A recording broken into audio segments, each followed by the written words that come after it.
Thank you for tuning into the latest episode of the SplashCast, your go-to podcast for news and discussion in the world of sports. Welcome, ladies and gentlemen. No, check your mic. My mic is there. I'm fine. Okay.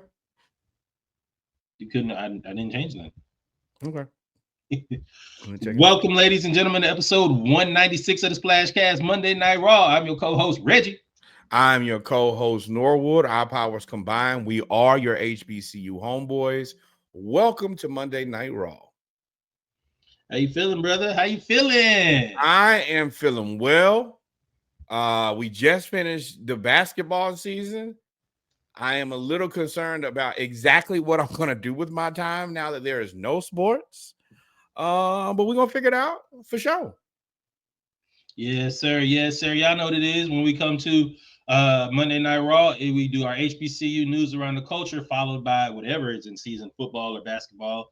This time it'll be basketball. Then we round out with football as well. If you're listening to the playback, go back and listen to the mic check that is released on YouTube every week, as well as follow us on Instagram, TikTok, all of your socials, as well as follow Dive Team Media Network as well. We had some political correspondence from our co-anchor, LOA Amaker, for the political side, along with everything dealing with Iran and the state of the U.S. So with that being said, man, let's get into it. Let's start out with our HBCU news around the culture. Yes, we are starting back with something that kind of continues. Baseball. Yes, you already know what it is. More black baseball, baby. So the CIAA is bringing back championship baseball for the first time in 8 years. The CIAA as a conference disabled baseball or stopped baseball from being a championship sport. I think some schools had intramurals just to kind of keep it going. But as far as competing in the NCAA, they discontinued that. That was the word, discontinued that in 2017. And it is a momentous occasion to bring it back. Yeah, this is good for all parties involved. And what do we say every show? More black baseball. This is by definition black baseball. Always great. Congratulations, CIAA. And yeah, y'all go support. Yes, sir. Give me 1 second. I gotta make sure that I am on my Yeti microphone, which sounds so much better. I apologize if I sound like I was in the bathroom of an airplane. I am now back on my microphone. So we are back, ladies and gentlemen. Talked about CIAA. Shout out to the. Can't wait for it to turn up. Speaking of baseball, you had many HBCU players invited to the combine, to the Major League Baseball Combine. You had shout out to Cardell Thibodeau from Southern University, Brody Popple from FAMU, and Juan Cruz from ASU. I believe that's going to be Alabama State and not Albany. Correct. Please, if I'm wrong, don't shoot. Nah, jump it. Just jump it. Pull up on him. Bow, bow, bow, bow. Go, baby. But shout out to them, man. I'm excited that they're getting the press. Shout out to Major League Baseball for making this happen, and shout out to the Major League Baseball Players Association for also making this happen. How you feel about it? This is great. We need more of this. I hope these guys go out and put on a great show and hopefully get picked up and get into a system where they can play in the future. But there are good HBCU baseball players. Now, I'm realistic. The numbers are not the same, but there are guys that are good, just like there are in basketball and specifically even more in football. But it is these type of things where you have to invite them to the combine. They have to get seen by coaches. And then from there, give them an opportunity. They beat these guys. They beat them. That's what it's about. And they've been competing. The thing is, we cover black baseball. HBCUs have been competing for years. And we talked about, I think we talked about it last week, the SWAC players the SWAC schools opting in. So they even have the amount of scholarship players, the same amount of scholarship players as everybody else. So we're finally getting a level playing field, and hopefully these numbers will grow. I expect for these numbers to grow, personally. Absolutely. All right, let's move on to ball, I believe. Norfolk State. Shout out to y'all. Tickets continue to surge. They are doing shout out to their PR department. They have embraced sports marketing department. Them too. I'm sure they work hand in hand. You're right. They have I'm a sport man. I got like, whoa, now that's cool. PR just great. There's a small department over there that work their ass off. You got to give people credit. Yeah, and they are taking advantage of the moment. They've embraced everything that is Virginia. They've had Norfolk State. They hired Mike Vick. They've had Allen Iverson everywhere. He's used his connections. Their prices surge, and I believe, if I'm not mistaken, has gone from I believe like $60 to $100. So it's not anything crazy per se, but they are generating revenue, and that's what you need. Yeah, I'm kind of in the middle 80%. on this. Sorry, that was my bad. 80%. Part of me is great. You're making more money. You got a new hire. You got all the interest in the world. The rest of your sports are doing pretty well. Let's make the money. But also, I mean, it's a lot of people who have been supporting Norfolk State for a long time, and then you double the ticket price. I can see both sides. Yeah, it went from 110 to 200. I get it, but here's the explanation of why. It was part of the ticket sales. They're kind of following the University of Tennessee model. The ticket sales will go straight to the NIL earnings for athletes so that they will then use that money to then invest back into the roster, which would then generate more money and invest into the program, which would then generate more money for the school. If you frame it that way, I think that takes the sting away of going from $110 to $200 because you feel like you're actually investing into the program. Well, this is my only thing about that is if you're going to go from 110 to 200, give them people a better experience. You have to find a way to create a value add. And the value add can't just be Michael Vick is coaching. You need to take some of that money and invest it into the fan experience. As a sport marketing, sport management person, I do believe that great. You can charge more for what is perceived to be a better product, but you should give people more than what you were giving them last season. I think that's fair. I believe in an even swap is a much better relationship for the consumer and for the team, specifically long run. Yes. I just think the priority should be the fans and the alumni, especially in college and HBCUs. The priority should always be the fans and the alumni. Because y'all got some money now. There's been an injection of money into this university. Spend that money and make it look like something, because that's what you should do. Yeah, but what I was saying, you have to kind of project management a little bit and prioritize where you spend that money. Oh yeah, because you're gonna have to invest into the athletic department heavily in order to put a product out on the field that will generate the revenue. So then after you do that, I think you can then maybe you can do it concurrently or simultaneously and invest in all three, which is kind of dividing the pot. But you got to figure out a way to invest in the fan experience as well as spend the money on recruiting and all of those things. And I'm not asking them to not be realistic. We understand that the money needs to go in the NIL so you can pay more players, so you can bring in better athletes. Sure. But this is where you guys get paid to be marketers and advertisers. You got to find a way to do it within your department. Then maybe you pay them people a little bit more money to work a little harder.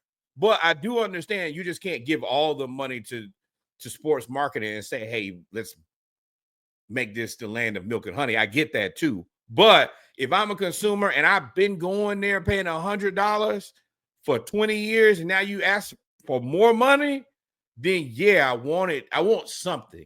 or otherwise brick of my name on it or something. I get you. Yeah, You gotta you're have gonna have me feel away as a consumer, and that's one thing that I harp on with HBCUs more than anything, because we don't have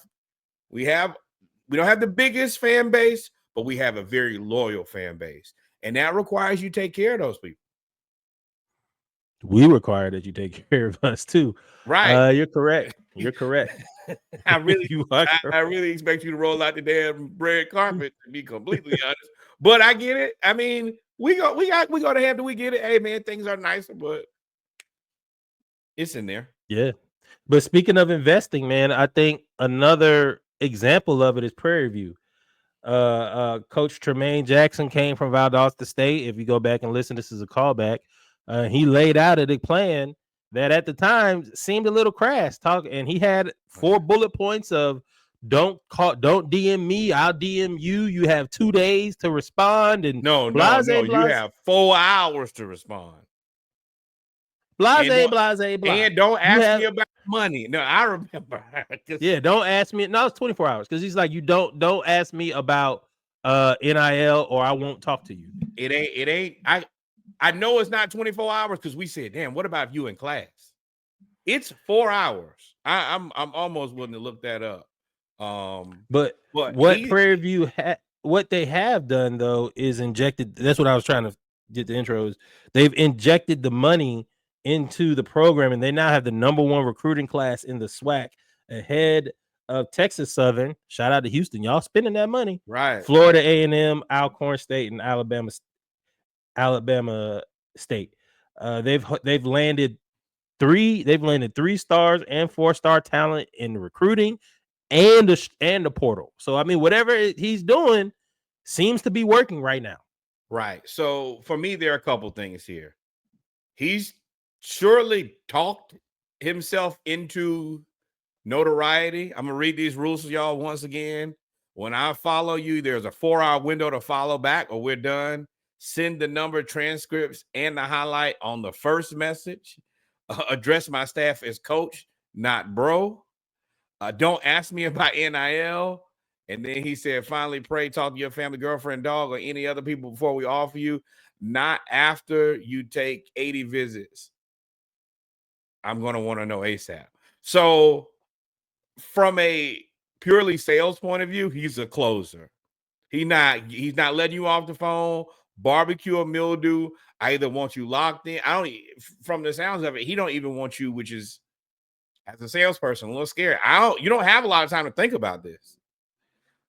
If I offer, you basically need to be ready to accept. That's interesting.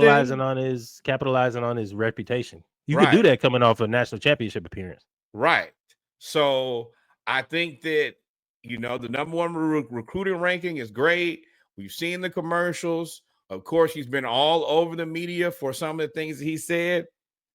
This is the point where you have to start putting what you said with the things that you're going to do, because there's going to be a spotlight. They want to see if this works or not.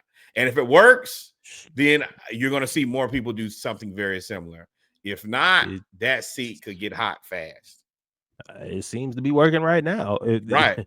#1 recruiting class. I mean, you need the players. We'll see. We got to see you play football. That is the thing. Yeah, but and best we'll of see, luck. Man. Shout out to Prairie View. New coach, new energy. Right, it's working. And they got a rabbit. Like they're another. Hey, that fan base don't play about their school at all. No, they be out there with the. They be out there in the middle of nowhere with them. And they put engineers all over the city of Houston. If you need an engineer, Prairie View got one for you. Yes, sir. Moving on, man. Moving on to golf real quick. Shout out to the Sapphire Golf Tour, which is the first professional golf tour built for Black women. As the United Golfers Association believes in the power of representation and the importance of creating a pipeline for young Black girls and college players. The tour will host 4 marquee events across the country, showcasing elite women golfers building the pipeline for future stars. Tour dates are June 15th in Atlanta, Maryland. The tour dates were announced on June 15th. They will be in Atlanta, Maryland, Houston, and Jacksonville. So make sure y'all go support. Very black. Yes, and go support. And I think that the reason that this was very important to me is we continue to lose HBCU golf teams. We need to bring them back. We need to do whatever we can to find a way to make those things work. And this needs to be this very well could be the first exit out of college into the professional realm. Hey, can I play in the Sapphire Golf Tournament just to wet my feet? I think that there is a relationship there that could be cultivated, and this could be great for all parties involved. HBCUs. Hey, for those that are trying to figure out a way to get your golf programs back and capitalize on golf, this may be a path towards it. Need to partner with them. Need to. Shout out to Sapphire Golf Tour. Yeah, this is pretty good. And then even better. Finally, we moving on to, hey man, competitive events aren't always limited to a field or a course or a court. The Virginia State Lunabotics team was the only. Say that one more time. Lunabotics. Okay, what's that? Tell me what that is, Reggie. It's got something to do with space. Lunar. Yes, there is a black space robotics team. Makes history. Woo! Black people in space. Was the only HBCU to compete at the 2025 NASA Lunabotics Challenge at Kennedy Space Center and crushed it with a team of 15 innovators across engineering and tech majors. They built a robot that completed every challenge on simulated lunar terrain, i.e., driving on the moon. So congrats to VSU for leading the way in this. This is one of the more surprising and fantastic. Braves beat Mets. Surprising and fantastic. Fantastic news stories.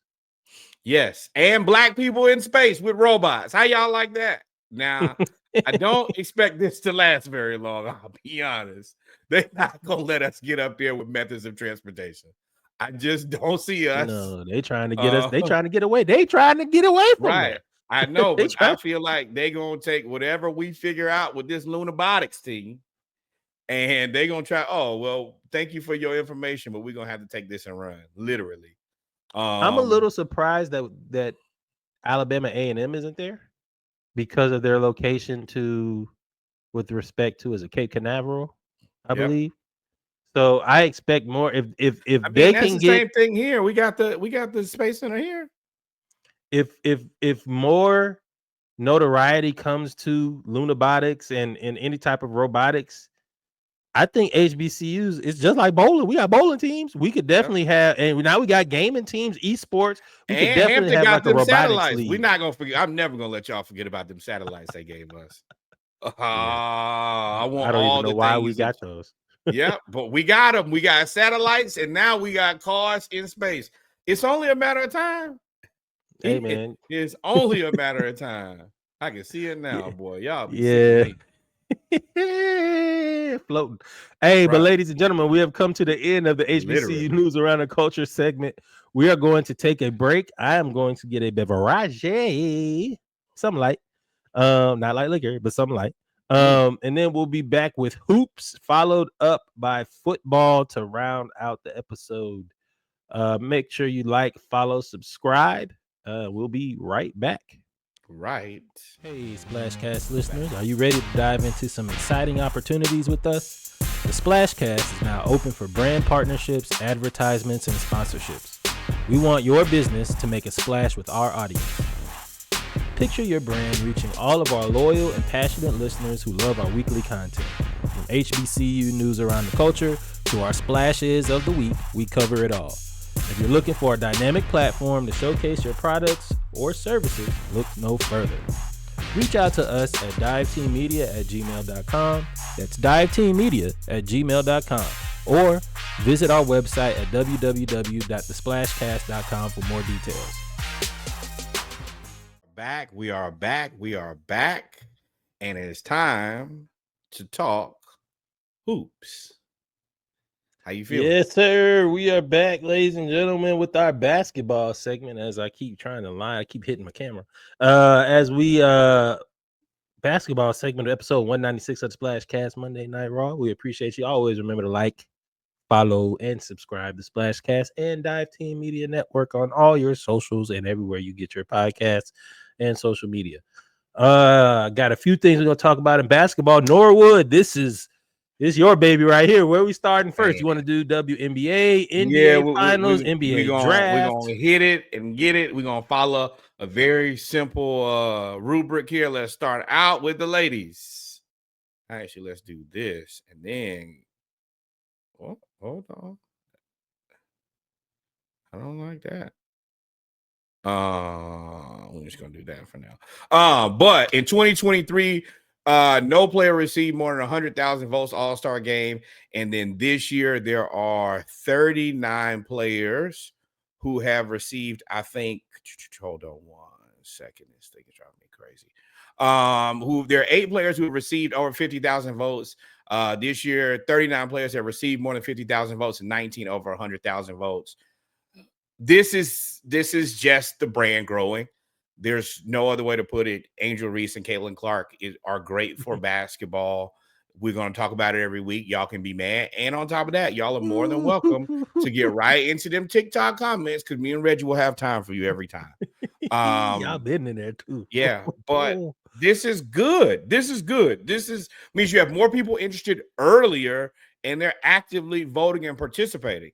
It's a different thing to get somebody to watch a game. It's a whole nother thing to get somebody to go to the website and click the website in their free time and vote. Congratulations for the WNBA. They're doing a fantastic job. You got to take with the good with the bad. We talked about the bad and all of the bad press that you're getting and all the misinformed thoughts and opinions. And we see it all the time in our comments, how if you like, I think we talk about Angel Reese and Caitlin Clark a lot. If you like Angel Reese, y'all talk bad about Caitlin. If you like Caitlin, y'all talk bad about Angel. I don't understand why y'all just can't like the player and leave the other player alone. They both succeed. Honestly, I don't hate that because, I mean, same thing. I hate to continuously bring this up, but this is Magic and Bird. If having an opinion is better, having an opinion, liking or disliking somebody is better than not having feelings at all if you're the league or if you're a women's basketball player. Definitely for the bottom line. You're right. So of course, and it's also signifying a new day. They finally have a new class of athlete because it's really not just Caitlin Clark and Angel Reese. This was a dream draft for the WNBA. And it's growing. I do have a question for you though. Mm-hmm. Before we move on to shout out to the dream, and that's why I'm bringing this question up. Great segue that you didn't even know was happening. The Atlanta Dream are really good. Not even surprising anymore. Pow just had her career high. 16 points, 5 assists, 6 of 8 field goal. Instant offense. And I think she's like 5 or 7 or something from 3. She's got to be in the Rookie of the Year conversation, right? Great, but I'd rather win. I just want to win. We don't have anybody else winning. We got to take whatever team we get. And I love the individual accolades, but I love the 10-4 way more. I do love the 10-4, but I'm just saying, if we're talking about voting and all-star votes and all of these things, she's got to be somewhere in the conversation. At least I don't know if they have the rookie game yet, but she's got to be in the Rookie of the Year conversation. Pow, Ryan Howard. Hey, y'all better go vote. Alicia Gray. Yes. Alicia Gray, for real. And shout out to Brittany Griner. I got a lot of jokes for you all the time, but you have added some toughness to that culture. She was an excellent offseason pickup. Atlanta Hawks. Find you a veteran center who can help you out. If you can do anything, watch and learn, please. Ansi Salah. Watch and learn. So that's all I wanted to bring up. I wanted to highlight the Dream. We don't really talk about them a lot because the season is pretty new, and NBA was at a fever pitch. NHL was at a fever pitch. I think we had the draft with football. It was just so much going on. But the WNBA, the Atlanta Dream, are good, and don't let them win.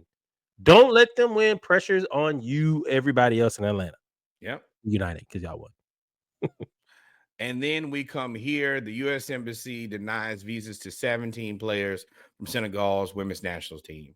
And I don't have any other way to put this other than this is just trash. I was looking at the whole time is the number of players from different places that they're going to let be in the NBA draft. So when it's convenient and when it's in full support of you, then of course come to the NBA and play. If it's not something that I'm in support of, well, then we'll just cancel visas for you guys. This is it's disrespectful, it's terrible, it's awful, it's literally all of the above. Y'all should and could do better. Orange Man is tripping. The United States is in a unique position over the next 2 to 3 years for an international sports in terms of the international sports landscape. You have the World Cup here next year, and then you also have FIBA, which will be here as well in the next couple years. Mind you, and I believe, if I'm not mistaken, isn't the Olympics supposed to be here? Aren't the Olympics? I may be wrong. That up. I know for sure World Cup is here, and I think let me check that out. But definitely, World Cup is here, and y'all are not making people feel safe. I don't know how to say it any other way. And right, so you have all of these state of affairs, and the way that we're looking on a global scale is not the greatest right now. I mean, I'm gonna throw something out there that y'all ain't even way to put it, boy. I'm gonna throw something out there that y'all ain't even thought about. You know, Iran qualified for the World Cup. You didn't even think about that, did you? They will be here next year, assuming that assuming whatever happens. So, and you're right. The Summer Olympics will be in LA 2028. You're right. Yeah. So I mean, you over the next 5 years, the United States is at the center of the international game, which is crazy. Sports. It goes right back to what we were talking about in the in the mic check. Please go back and listen. We were talking about ICE agents at the damn Dodgers game. Well, what do you think people are looking at and thinking? Well, 2028, I feel safe going to the Olympics there? Hell no. Or you also, I hate to have to be this guy, but you piss people off. You remember the last time we had the Olympics here in Atlanta? You don't remember Centennial Olympic Park? Oh, kaboom. I mean, I think in LA, when they had the unrest in the Middle East in the 80s, they had a whole kidnapping hostage thing. So it's like,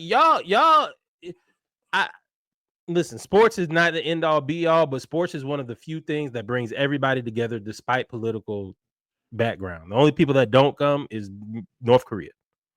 And at that point, when you start to mess this up, because I work in utility scale, infrastructure is going in. If they mess around and pull this, there have been hundreds of billions of dollars spent on these events.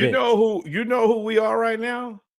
We Charlotte right before they had that baseball all-star game, and then they lost it. Because you doing stupid shit. Ain't no other way to put it, right? I'll buy some damn bathroom. Right. And that was gonna put y'all. And now Charlotte, the next big city, right? Been begging for a baseball team. Please, let us get a baseball team. Nope. You don't know how to have nice things, and neither do. And I'm not gonna say neither do we. Neither do them people who supported this, because we didn't support this, and we think it's some bullshit. Separate the pot. Y'all do the census every year. Yeah. Now we doing the census. We ain't on that list. We ain't on that list. We should have stayed at home and minded our damn business. And I'm gonna say that because I think it needs to be said. And I also feel like I want to record it. That's one of the things I like about the podcast is what did Khris say? Ta-da! There it is right there. On this day, Monday, June 23rd, 2025. He let y'all know what he felt about this. And I think that matters. And if y'all come looking for somebody, SplashCast don't want no smoke, baby. We won't not now smoke. But speaking of smoke, NBA has new champions. Congratulations to the Oklahoma City Thunder. They are the kids that did one of the youngest teams to ever win a championship. Sam Presti has put together a magnificent, deep Spurs basket. No, the Spurs organization. I can't even call this the Spurs because the Spurs had David Robinson already. There's nobody who's like, all of these guys are young, and I don't think that any of them are in their prime yet. So outside of old man Caruso, who they call Unc, this is scary for at least the next 4, 5, 6 years. If I'm LeBron, this probably pushes me closer to retirement. I'm not gonna keep playing with you children because it ain't the juice ain't worth the squeeze. I can go home. Bryson Bryant, you fight him. Get jumped. OKC. They shout out to Sam Presti first off for getting this done again. Game 7 was anticlimactic, and we'll get to the whole injuries and everything, but you can't discount the fact that they were the best team in the league really for the last 2 years. Right. And what's scary about them winning is last year you could attribute it to youth, and this year you kind of put the expectations on them that they're supposed to win it. And I think they got a lot of people got lost in expectations because they just got good 2 years ago. Shea has been with OKC for 1, 2, 3, 4, 5 years. This is 6 years in the league. He's been there ever since Paul George went to the Clippers. So since Chris Paul was there. So the fact that they got so good, first of all they sold Shea. They kept Shea, which shout out, that might be the greatest Sam Presti. All the picks that we talk about, and I'll talk about those in a second. All the draft picks and the flipping and the swapping. He convinced Shea Gilgeous-Alexander, who many viewed behind the scenes that know basketball as the next guy. He convinced him to stay in OKC and be there and say, hey, I'm gonna pay you this money. You gotta trust me. You gotta trust me. And he had a process.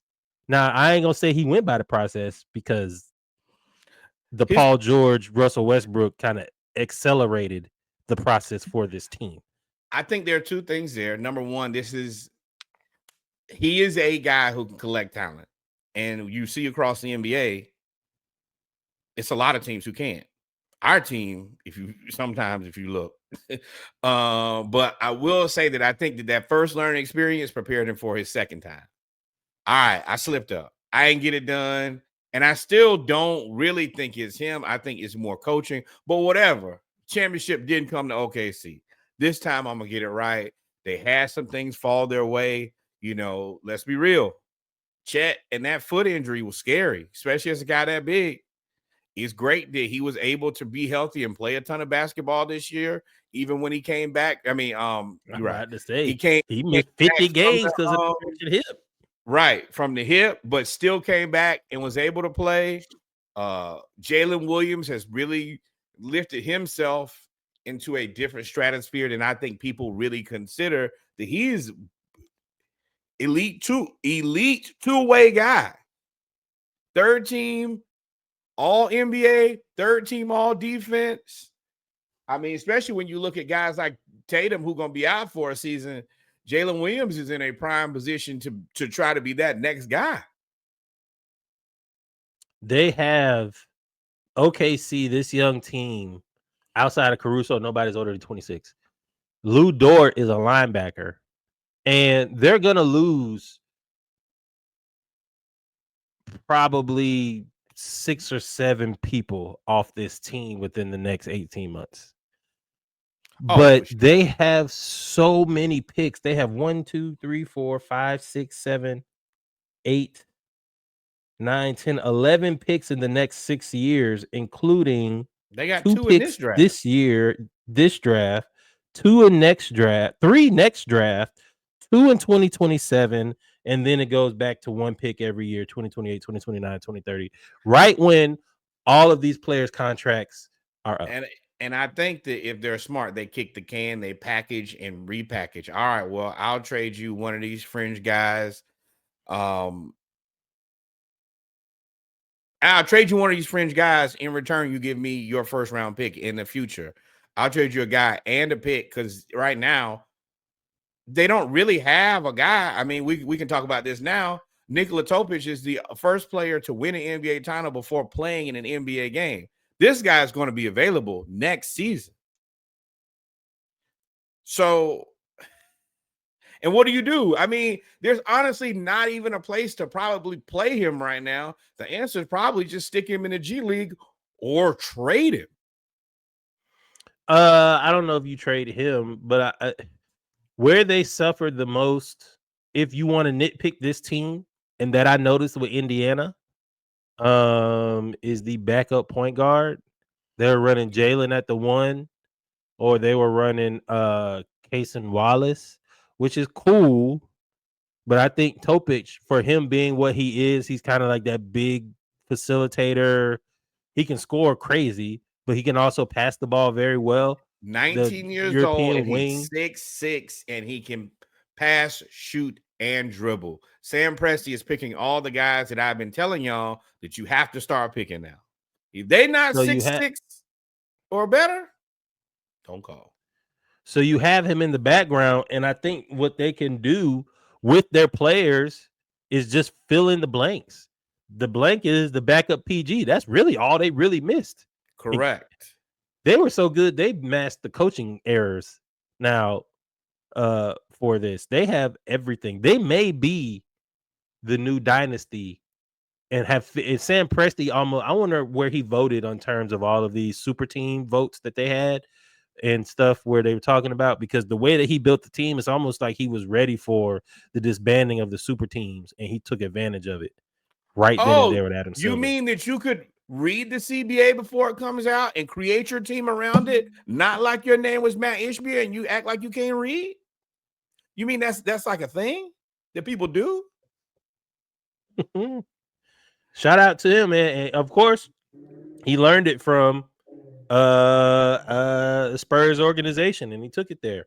SGA. How you feel? This is the part that Reggie just alluded to was, hey, we need backup point guard minutes. SGA played 34 minutes a game. You only need a guy for 12 minutes. I mean, and I will say there are going to be enough older guys. I mean, Chris Paul, would you be? I think that there's going to be a big market for Chris Paul. Chris Paul staying right there with Wemby. He ain't leaving. It depends. You could go to New York. You could go anywhere where all we need is a little bit of extra facilitation. But number one, congratulations to SGA, regular season MVP, scoring leader, finals MVP. This puts him in one of the most elite categories. There are very few humans to ever walk the planet to do all three. Congratulations Kareem, to him. Mike, and Wilt, I want to say. No, Wilt wasn't finals MVP. Him, Mike, Shaq. Yeah. That's who it is. Woo! Yeah, that's crazy. That's crazy. That's hell of a season. Yeah. Hell of a season. You can never take that away from him. It looks like I don't think that he's in his prime yet. Even if he was. Even if he is. But his prime 33, was crazy 5 and 6.5. Yeah, that's fine. That's crazy to say because he's 26. You normally enter your prime I think he's entering his prime. His peak powers will be. We're about to see. 20, we have the ability 30. To see Miami Heat LeBron style, where it's like there's just nothing that you can do. There's nothing, and he's so good at creating separation and getting to the elbow that there's he and Nembhard. Shout out to Nembhard. He played him tough. Once Shea hit by 2 or 3 of them shots, he hit the 3. I said, "Well, y'all can go ahead and kiss this one goodbye." Right, and you're right, Nembhard. I want to give a lot of respect to the Pacers. They played their ass off. It was really unfortunate to lose Tyrese Haliburton to the Achilles so early in the game. I respect the Pacers for number one. Going in the half, the Pacers were up. And eventually I think the devastation of the injury set in and you just not having enough juice for the best team in basketball. I think you just get to a point where, hey, we're good. And I think that those Pacers guys are a lot better than people give them credit for. But you just eventually run up into a buzzsaw, and you need your leader, and you need his 15 points and probably his 10 assists in order to win the game.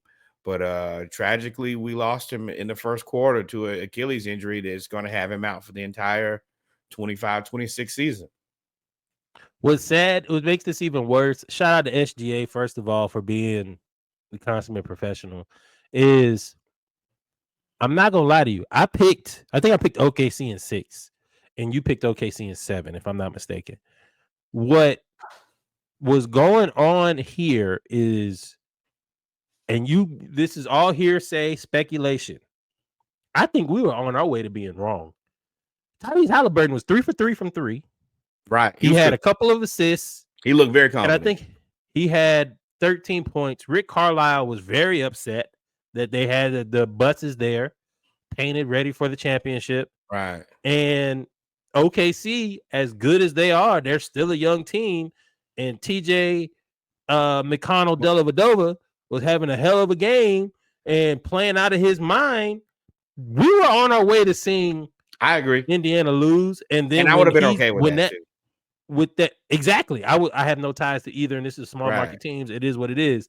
When I saw him fall and they immediately cut away and they said he's banging on the floor, I said, "Oh, I know this Achilles. I know what this is." Unfortunately, the NBA, we've seen it so much that it's like a thing now. And then we all basically doctors at this point. We go back and watch the replay. You see the same thing that we saw with Kevin Durant. Same thing we saw with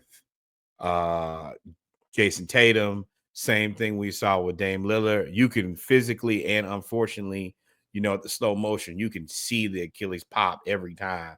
It's a gruesome injury. He looked to be in a ton of pain. I respect him for going out. That was about to be my next question. Ablaze. He said, "Hey man, if I can walk, I can play." And I don't know if that's ominous or sad or all of the things, but he wasn't gonna go out like no chump. And I know everybody calls him Urkel and all these things. That kid ain't he Stefan Urkel, get it right. Yeah, he gave it everything he had, and that's what we ask of players now. Well, I think he was put in a damned if you do, damned if you don't. Right. So the reason, and I've heard a lot of people say they told him he shouldn't have played, or they say he played and you have to play. My 2 cents on it is this. It's different from Kevin Durant. It's different from Jason Tatum because Kevin Durant and Jason Tatum already had rings. Kevin Durant and Jason Tatum were in title towns. Right. Boston and Golden State is a title town now because of everything that's going on there with Steph Curry, Kevin Durant, Klay Thompson, that whole dynasty right there. Tyrese Haliburton had a chance to become the greatest pacer by default of all time just because they would have won a championship. Still top 3, though. Still top 2. And not only that, he would have had the greatest individual playoff run of all time. Yeah. No shade to LeBron, because that 2016 championship is crazy. He would have been the new Slim Reaper because he was murdering big dogs. He would have hit a game-winning shot over every team, and they would have beat 2 number 1 seeds and a number 2 seed and a number 3 seed, the best team in the league in the East, the best team in the league in the West. And they were on their way. That's the thing that hurts so bad is they were on their way in that game. Game 7, I'm convinced that they were at least it was going to be down to the wire. And they gave him hell with no Tyrese for 3.5 quarters. I mean, it's unfortunate we didn't get that's the biggest thing more than anything. It's unfortunate that he's gonna be out the next season, and it's unfortunate that we didn't get to see their best player, the Pacers' best players, and OKC best players just duke it out. But it was a great finals. The playoffs have actually been really good. And once again, even the play, like everything leading up to the play-in now, basketball, after playoffs start after All-Star, if y'all haven't figured it out. And if your team ain't figured it out, you need to get on. Y'all can say y'all don't like it. Y'all don't like the play-in. That shit is here to stay, bro. They not letting that go because it makes meaningful basketball, which is what you need. Now, I I'm gonna will ask you say, about the Hawks here, but I'll wait until we get yeah, further down. this a move made right before this is very interesting. The Pacers traded their first round pick. They got their first round pick back, and they traded the 23 overall pick this year and draft rights to center Mojave King. So next year, the Pacers will have a draft pick, and they're giving up the 23 this year. I honestly think that this is a really good move because this pick is going to be okay. But I mean, with no Tyrese Haliburton and a wide open East, I don't know what they look like. So you might be, lottery or, mid-round pick, which could be really good for a team who's going to have to make some decisions because your Neesmiths and your Nembhards, they going to want their money. Benedict Mathurin, everybody ain't going to be able to go. So at least you have an opportunity to replace the guy and you get your pick back. Yeah, it is. I looked at this for what the Pelicans are trying to do. It's a way that they can kind of get draft capital this year and try to build and start the rebuild. They ain't doing nothing until they get rid of Zion. If you don't get rid of Zion, the Pelicans, I assume you're not trying to win at this point. Yeah, but I mean, okay, you say get rid of, who's going to take him? New York. My answer is always telling them New York. He ain't going there. New York ain't. Look, they still ain't got no coach. They'll take him or send him to Phoenix. I'm sure that Matt Ishmael will have a new shiny toy that won't work in his house that he loved to have. So yeah, great. I could do it. Yeah. So again, shout out to, this was a great finals. Aaron Neesmith, a lot of the Pacers, if there's any consolation for the Pacers, any consolation at all, is the fact that a lot of them made money. Andrew Nembhard made some money. Aaron Neesmith made some money. Miles Turner, he made it. He got a rebound. He got a rebound, bro. He made it. Rebound, nothing.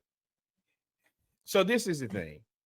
He made it. He made them where they're probably gonna have to overpay for him. He's not gonna be cheap, but there are gonna be enough teams that still want a guy who's big and tall and space the floor and rim protect. So they're gonna have to probably go into the tax for him, and you're gonna go into the tax. Now, I hope that they should get some level of reprieve because Haliburton's not gonna be able to play, but potentially Nembhard, Neesmith, and Benedict Mathurin should make more money because they're going to all have to play more next year because you're not going to have Tyrese Haliburton. So Nembhard for sure. Nembhard about to be the point guard. Yeah.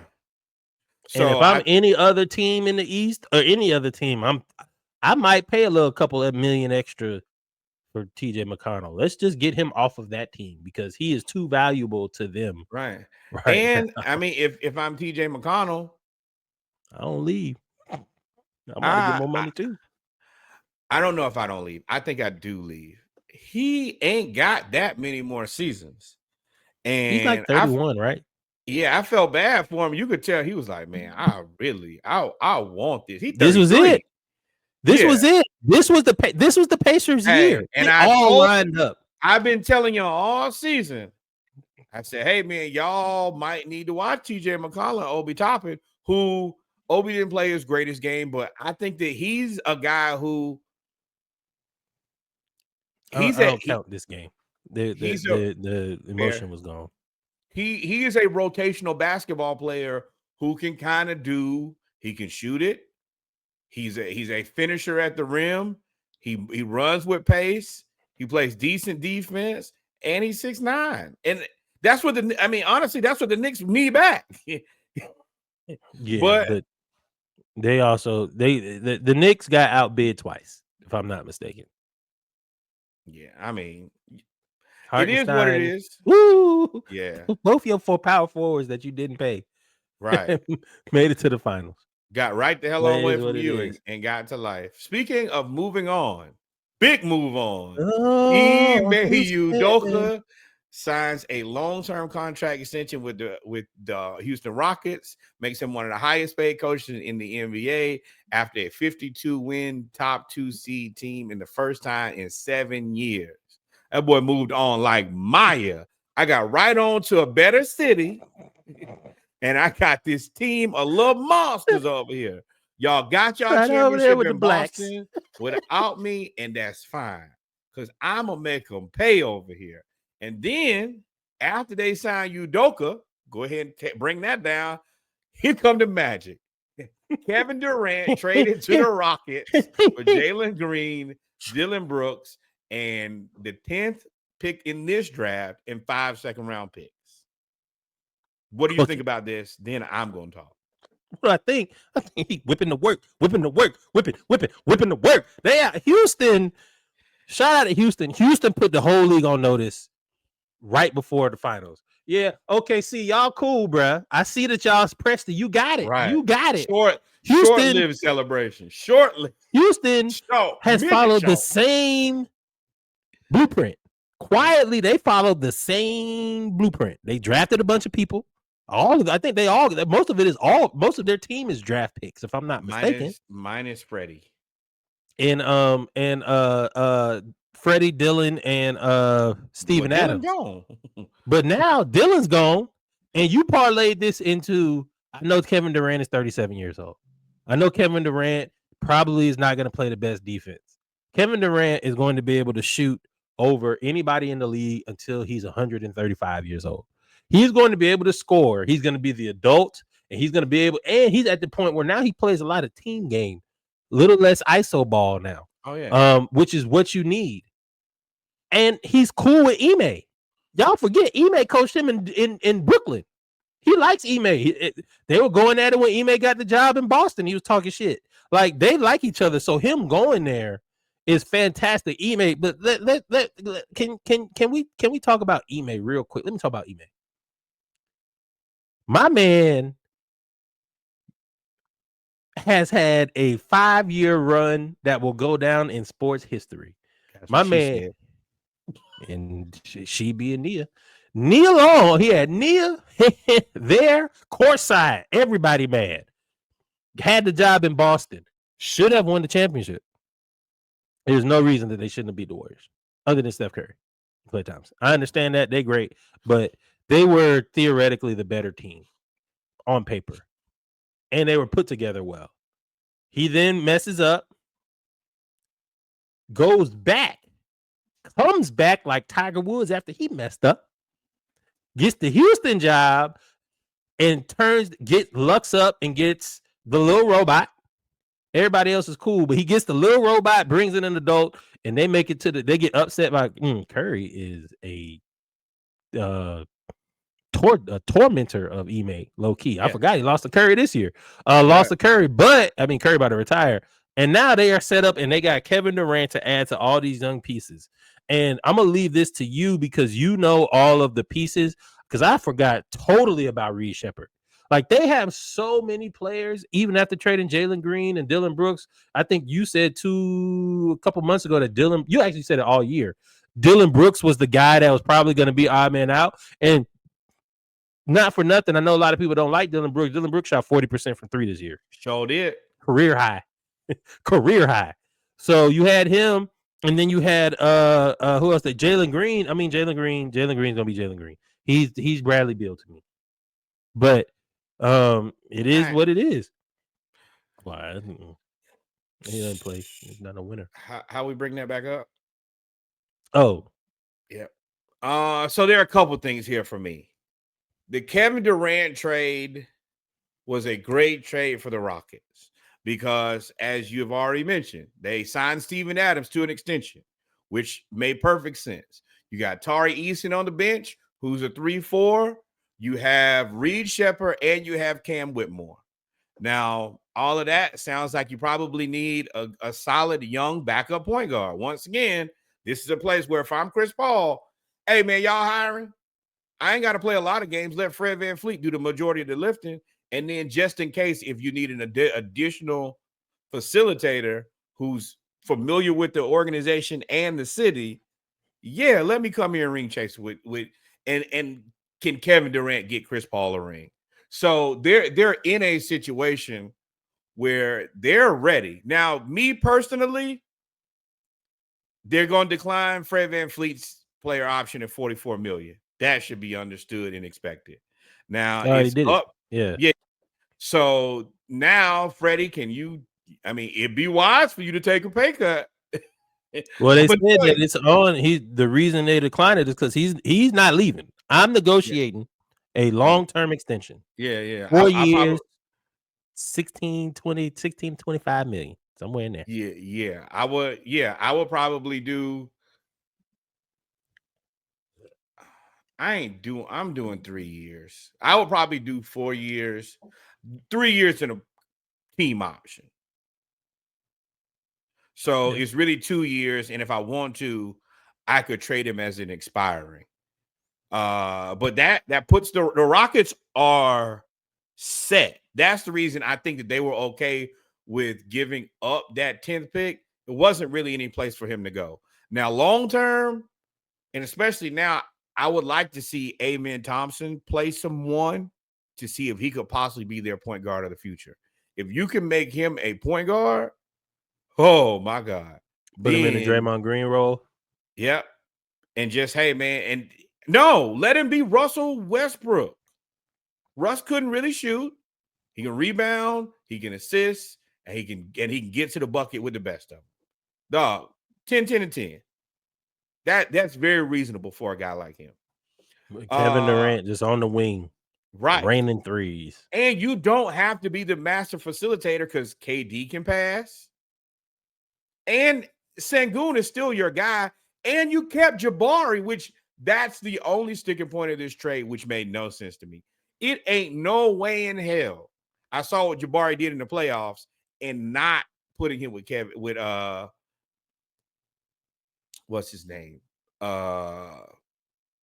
Shooting guard for the Suns. I can see his face. Devin Booker. Thank you, Devin Booker.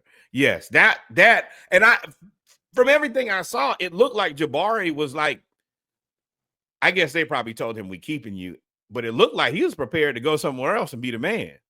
And I thought that was going to be the natural evolution for him. And nope, now you're playing for a championship. I think they have the third or fourth best odds to win a championship next year already. I think you're speaking as if they're done. I don't think they're done making moves. I think you can still go make a move somewhere else and add somebody. I personally think, I don't know if they're married to Sengun. I'll say it this way. One of them two got to go. One is Sengun or Jabari Parker. Not now. Jabari Smith. Jabari Parker used to. Jabari Smith. Sengun or Jabari Smith, I assume, will be moved. Why? By the time that you have to pay Jabari, because you're going, he going to get the unrestricted 2 years and you pay him like 20 or whatever. By then, Kevin Durant will be gone. So you'll be able to split the money. Like, this is best case scenario. And then, especially once Fred VanVleet get a normal contract, then that'll be your big three. Amen Thompson, Jabari, and Sengun. And realistically, you probably won't even have to max Jabari or probably Thompson. You probably give him a decent amount of money without it depends on how good they are and if Thompson makes all defense. His offensive upside, if he could get to 15 or 20 points. Would you trade Sengun and whatever? Would you make a trade centered around Sengun for Giannis? No. It'd have to be Sengun and a couple players, and you'd have Giannis at the 5. No. KD at the 4, Amen at the 3. My team too old then. Like, Sengun ain't hit his he's not in his prime yet. Jabari's not in his prime yet.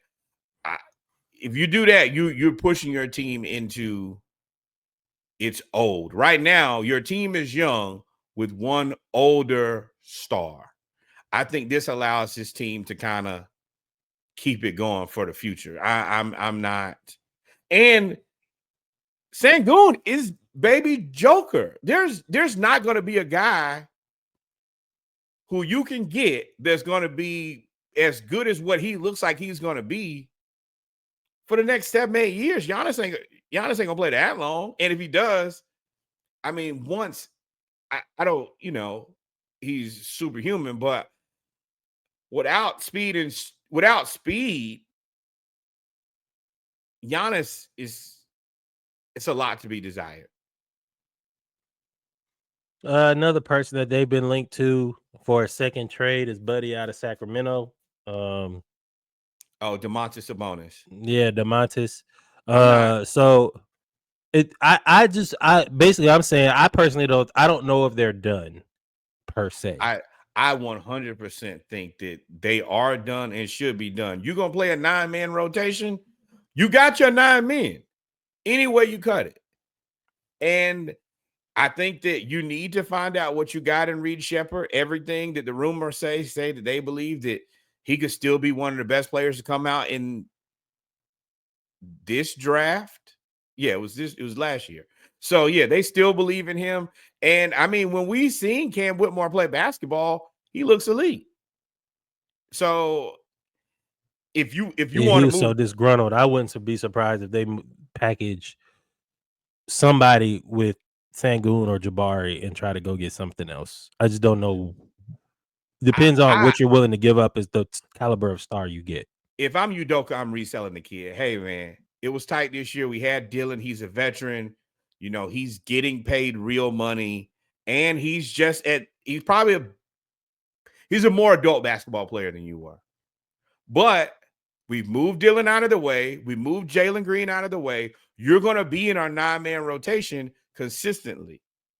At worst, play with us. You'll get to play with KD and get some good tape with better players. Then you go get your money or do all the rest of that, but at least get some good tape. Right now, Cam Whitmore just doesn't have enough good tape to go somewhere. Now, as far as the Suns, you got a bunch of stuff, but your stuff don't make sense. Jalen Green didn't get a bunch of stuff. Well, hold on. This is the thing. You got Jalen Green. He's an asset, and he's on a good contract. There are going to be teams that just need a pure scorer. He has that innate ability. Pass through. Pass through, bro. You don't even come to Phoenix. I think that it is unfortunate that this trade happened after, because I think that as much as they like Bame, Jalen Green would have been a really good addition to the Orlando Magic. Yeah. But, I mean, there are going to be teams, or send him to Brooklyn. If you're Brooklyn, I think they got 3 picks in this draft. Give me Jalen Green, and I'll send you 2 late-round picks and a player. Maybe Nick Claxton or something, because I think they want to go after a big. So I'll send you. Yeah, they ain't got nothing but shooting guards on their team right now. I'll send you Nick Claxton, and I'll send you 2 late-round firsts, and I'll take Jalen Green off your hands. I think that him and Bradley Beal, as long as they can get 3 picks and maybe 1 player for Bradley Beal and get the money off the books, then you can go make something happen. You're going to have players who are available. You just need the money to pay them. And unfortunately, Ishbia ruined all of the money. So now you got to try to sell these assets. You are ruined. You got the 10th pick this year. This draft, picking at 10 is perfectly fine. It's going to be something that you need there. And then you got 5 second-round picks, which is like the equivalent of a mid to late round first. And I will actually I would use all of those second-round picks as sweeteners to move Jalen Green and just move Bradley Beal. They're high shoes. They're high shoes. You remember going to the store? Yeah. And you have get them too. $1. Yeah. You'd be like, hey, here's 17 cents back. Well, let me get 10 high shoes real quick. That's what second-round picks are. and I think that as bad as they've done, I don't think that he likes being called stupid. And I think that one thing the rumor is he's stupid. So you got to make this work. Well, they calling your brother stupid too. Like they think your whole family dumb. Freaking stupid. How y'all do so good in your own business? Y'all come over here and look terrible. And your brother ain't even got the team yet. But I think that I think that people have gotten down on the Suns because of Matt Ishbia, and I don't think that has anything to do with Bradley Beal not wanting to win, or I mean, even like the Jalen Green situation. I don't think he wanted to leave Houston. I'm sure he did not want to go to Phoenix because him and Devin Booker play the same position. So, you know, it's a process for them, and as fast as you mess it up, you might have to slow down to fix it. Yeah, I mean, yeah, they are snail's pace. They got to break some stuff down to build it back up. They are online. Next up, Khris Middleton picked up his $33.3 million player option for 2025-26. I will tell y'all my prediction here is he is the buyout candidate. Buyout. Hey, go ahead and pay him his money and let him go on to wherever he wants to go to. I think that, you know, he probably can get one of those maybe $5, $6, $7 million deals and play for a team that's trying to contend. I think that he would be great as a guy coming off the bench for the Knicks. I mean, honestly, hey, you want to come play half a season for the Hawks? We interested. The Suns, they need whatever they can get. I'll take him as the 8th, 9th guy in our rotation. I'd rather have him than Terrence Mann. For 50 games? Hell yeah. When last time he played 50 games? What did he play this year? He played a decent amount of games this year. He actually did not. Bad? Yeah, that's what happens when you go to Washington. People just forget that you exist. Who, him? I thought he was hurt. That's a lie. He played. Nope, this season he played 37 games. So I thought, yeah, he got hurt. He got hurt last year. But right? I mean, okay, he's had 4 years of injuries since the championship season, which he played through an injury. He has not played. I don't think he's played more than 60 games in a year. Yeah, maybe the next year. Well, 22-23, he played 33. 23-24, he played 56. And then last year, he played 37 for the Bucks and for the Wizards. But I'm saying, like, you got to kick the tires on this guy. Is he healthy? If he's healthy enough to play 50, because he's going to be uber cheap and he's still got a mid-range. I'm saying that if you got a team that already Sean is Livingston right out. Yeah, I get it. Sean Livingston it out. Yeah. The Warriors, another team. Hey, can I just get a guy who can just play and shoot? I don't need you to do much else, but I know that you are a capable shooter if you're healthy. Now, yeah, I need you to pass the physical, but I mean, I'm sure the Warriors are like, bro, you can't do nothing with you're old, and the rest of this team is young as hell. Carrington, Sarr, they probably gonna draft another guy. And what's your boy who got punched in the face by Draymond? Ooh. Yeah. So realistically, yeah, he don't even fit on this timeline. Might as well send him on home. And then, yeah, I'll take a flyer on a guy who's still a mid-range demon when healthy. Send him to Chicago. For sure. I mean, he's going to get a job. It's just, is he going to be healthy enough to play 40 or 50 games? But if he's healthy enough, yeah. I mean, hell, Milwaukee might need him back the way it's looking. You want me to keep it real? I don't think. Yeah. What else we got? Gafford re-signed with the Magic. That was baffling. Yeah, that to me, I don't understand this move, and I will say why. Because they already have Derek Lively. Now, I do understand that he's under contract this year for $14 million. So the intelligence is you sign him to a very reasonable tradable contract. Now, I don't know when you can trade him due to the fact that he already has got $14 million this year. I think that you might be able to trade him this season. And in that case, then, yeah, I might be interested in, I mean, I would love for him in Atlanta. I'll do a sign and trade on Clint Capella and the 23rd pick. At $20 million? Yeah. No, at 14 this year, 20 next year. Salary cap won't go up. So 14 this year, hell yeah. And y'all can get Clint for 7 or 10. And you compare Clint with AD and let AD play out the paint like he wants to. Right. I mean, and Gafford is basically high energy, low skill Okongwu. So I'm not mad at it in Atlanta. I 20 million. I don't trust the Falcons front office. I mean Falcons. I don't trust the Atlanta Hawks Let front that office. hurt go. Let that hurt go. No. Well, Falcons I have left. I'm with it. But the Hawks front office and the ownership and the way that we're going, I don't know what we're doing. But I do agree that we need a backup center, and the way that he plays then would allow Mo Gay to then hang out at the 3, right, and then allow he's just a Zachary good, Ricochet to do whatever. He's a good, competent center, and that we paying Okongwu the same thing, like $20 million a year.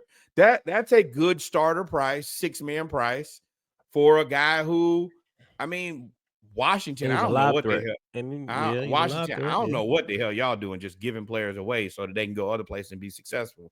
But yeah, and we're not going to be the only team in the market. The Lakers got a call at $14 million, right? The Lakers might as well be on the corner. Any person 6'10" or above. I'm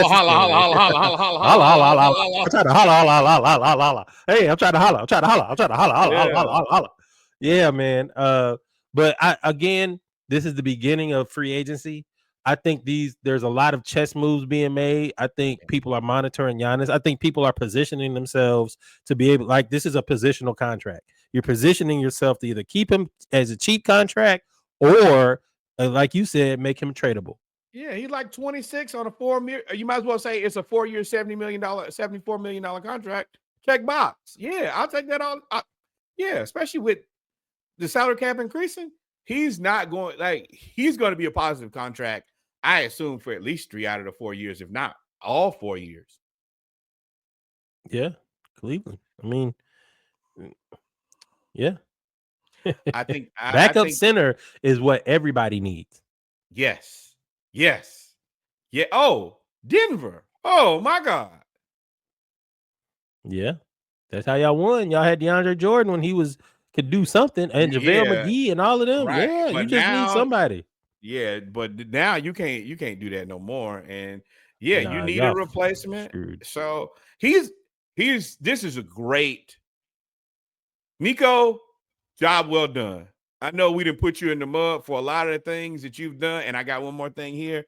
But this was a very good, for all intents and purposes, you knocked this out of the park. Now, one thing that I did see on the internet, I just really did want to talk about was, you remember Luka had that calf strain too, and Nico was hot because he didn't want to play.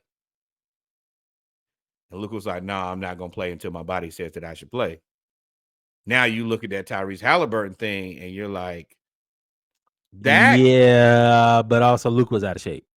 Fair, but that calf strain is going to become infinitely over more. With. Yeah, over with. It's over with. It's over. That whole you could play through the calf strain. They had 8 Achilles injuries this year. 4 in the playoffs. They had 4. There's no way. Y'all kissing goodbye. Elite players. Like these ain't just Jags. These are the guys who we came to see. And as much as you gonna have to. Who's the person that Luka was one, but there was somebody else that had a calf strain and they just didn't play for like 2 months. I can't remember who it was, but you just can't play. Ain't going. I ain't gonna be there. So it's like, bruh. Oh, that's what Haliburton. You kind of understand that. Like I said before, you were in Indiana, you had to play, but this Achilles, this is our like I kept saying this, that the Achilles is our generation's ACL. So when the ACL was in the 60s, 70s, and 80s, the ACL was devastating. Really, to the 90s, the ACL was devastating. And now with modern medicine and modern technology, you're able to have these different type of operations. And y'all be having 2 sets of ACLs now, man. People, I don't. Yeah, y'all, we evolving, but y'all got to figure out. Y'all got to figure out. Who's gonna grow another arm? Y'all got to figure out the games that you play with the injury report ain't gonna work no more. It don't work on the calf strain. You ain't no more calf strain. Achilles is the only thing that needs to be. If it's a calf strain, it's Achilles. Go ahead and call it what it is. And we just not gonna play. Trey had a sore Achilles. Capella had sore Achilles. Okongwu. Hawks was like, you got sore Achilles calf strain. Sit out. Don't even worry about playing. 2 sore Achilles. I was like, bro, do you need a new set of ankles? Yeah. Yes. That cost Steph Curry.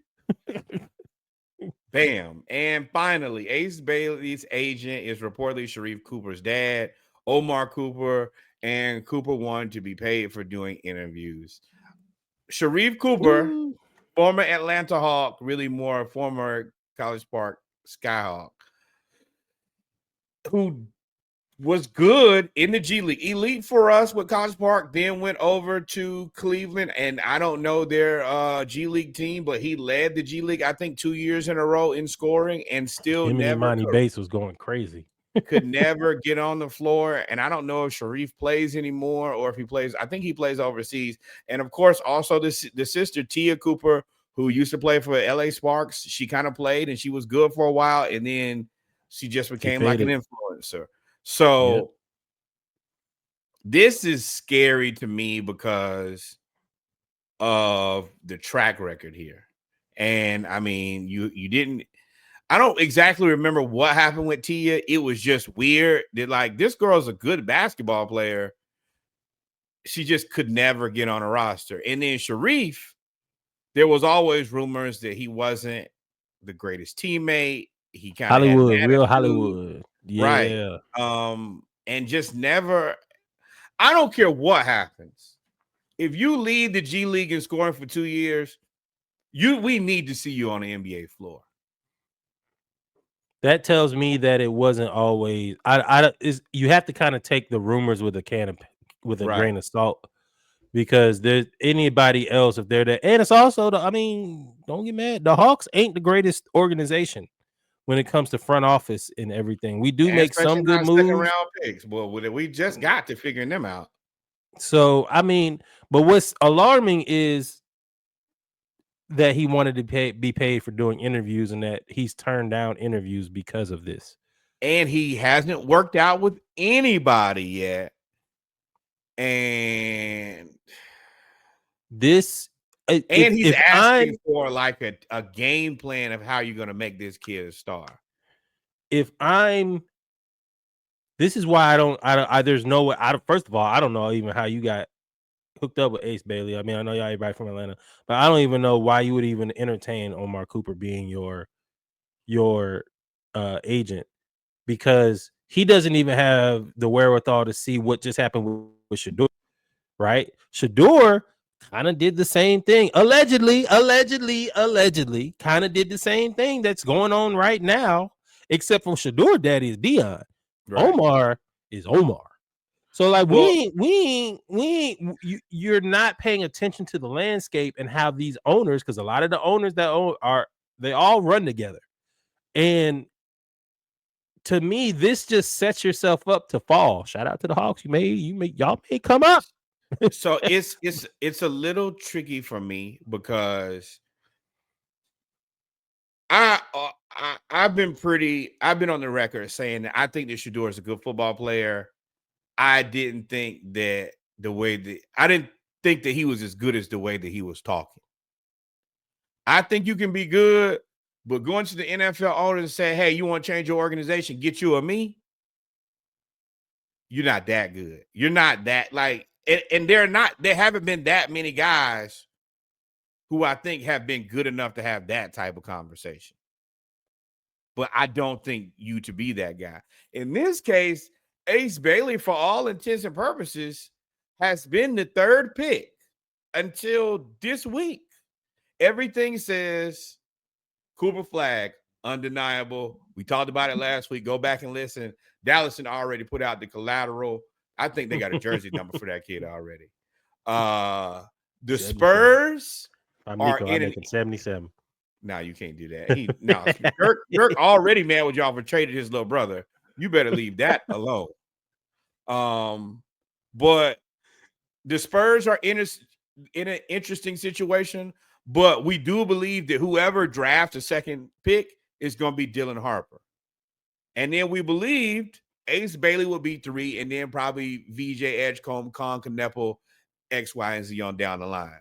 But there now it looks like Ace Bailey may slide. And they said that he wants to stay on the East Coast, but I don't know what you see on the East Coast that you love. Atlanta. He's from Atlanta, right? Where are you gonna play? Like Atlanta's, you're too. not gonna be the star in Atlanta, and you would literally be drafted.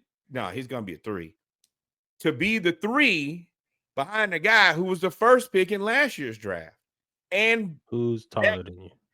He's taller than you. I think that he's probably going to have a better shot than you, and he is a team player. They not.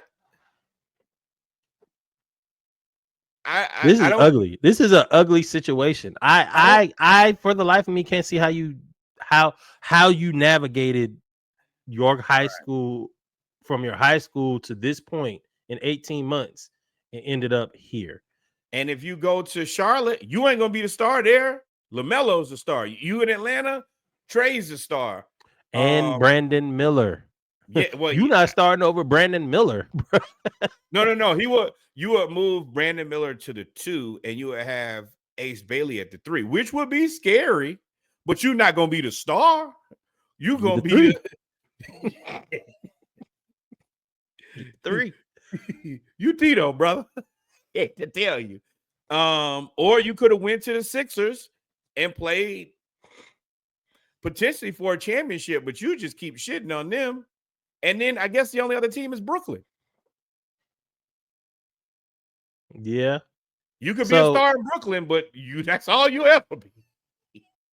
But ladies and gentlemen, we've come to the end. If we haven't, I think that's it. We've come to the end of the basketball segment of episode 196 of the SplashCast Monday Night Raw. I think we got a few things we're going to talk about in football. Reggie Falcons news. His own segment. Yeah. Huh? I said Reggie gonna put out basketball as his own segment. Oh yeah. My bad. Go ahead. No. All I was gonna say was we'll be right back. We coming back with some football quick hitters. I'm about to go make me a drink real quick. And on that, we'll be right back. Hey, SplashCast fans, are you ready to take your obsession to the next level? Join the SplashCast community on Instagram and our own Facebook page for an immersive experience like never before. Get in on the action with lively discussions, fiery debates, and a community that's as passionate as you are. Our social media platforms are buzzing with the latest podcast news, exclusive updates, and behind-the-scenes sneak peeks. Don't miss out on the chance to connect with fellow SplashCast enthusiasts. Dive into the conversation, share your thoughts, and be part of something bigger. Find us on Instagram and Facebook, or go to www.splashcast.com to join now. Yes, sir. We are back with our final segment of episode 196 of the SplashCast Monday Night Raw. Our football segment. We got a few things we gonna talk about today. Real quick, we're gonna start out with high school, and the reason I'm bringing this up is because there's so many different moving parts when it comes to NIL and it comes to the makeup of. Oh, right here, brother. Salud! All right. Oh God, dog. We really done with basketball. Lord, what am I gonna do? Basketball is over with, y'all. Basketball is over with. We are now talking about Georgia high school football sports because it's about to be July. Hey, see y'all in August. Just letting you know, we got about one more of these. Right. Georgia. So here it is. Georgia High School Scholastic Sports Association. To crack down on transfers, proof of address required, driver's license, lease agreement, utility bills at old address must be disconnected. Parental rules, both parents must be listed on birth certificate if moving between parents. 2 transfer limit. After 2 transfers in high school, athlete must sit out 1 year. these moves answer a whole lot of things when it comes to recruiting in sports. One is both parents must be listed on the birth certificate. Y'all remember the show Blindside? Y'all remember that movie?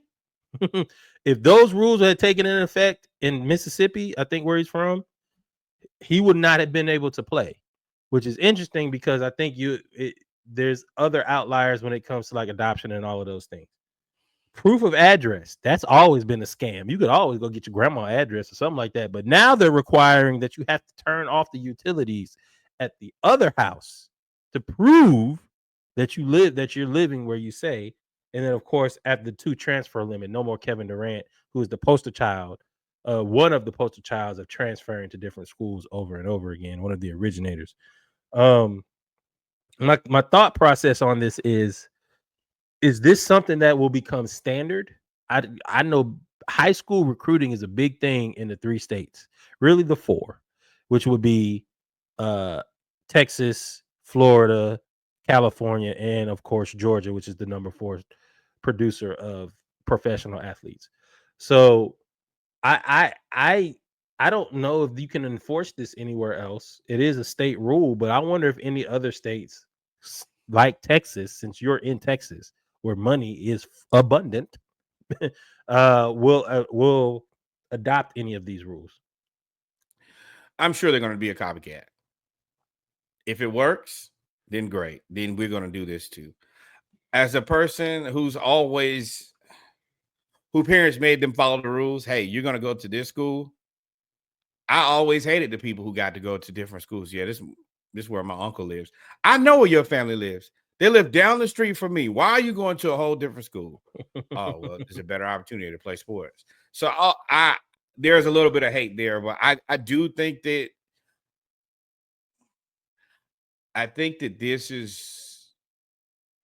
it could be good. I think that this also probably disproportionately affects Black people. Yes. So this is interesting that you bring that up because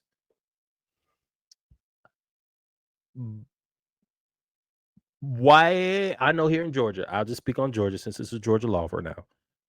Gwinnett and Kennesaw and all of those places allegedly recruit players. I'm from the south side of Atlanta, Southwest Atlanta to be exact. They come down to our neighborhood and take those players, all those players from our area, pay their moving fees, recruit them basically, and then they go play up north and get paid, and they take all of the revenue that's generated from those players. We just talked about Buford building a $63 million stadium. That wasn't done by Buford athletes. A lot of them transfer. Westlake, I talk about Westlake all the time. Yep. Well, Westlake starting quarterback got recruited to go to Roswell a few years back. They went to Roswell after going 14-2 at Westlake. With the Roswell went 16-0, won a national championship. His name is Malik Willis. He now plays in the NFL. He played for Liberty for a while. He was really good. To me, I do think that it's kind of like satellite camps. It will affect Black players because you may not get the opportunity. I'm looking for the financial requirement.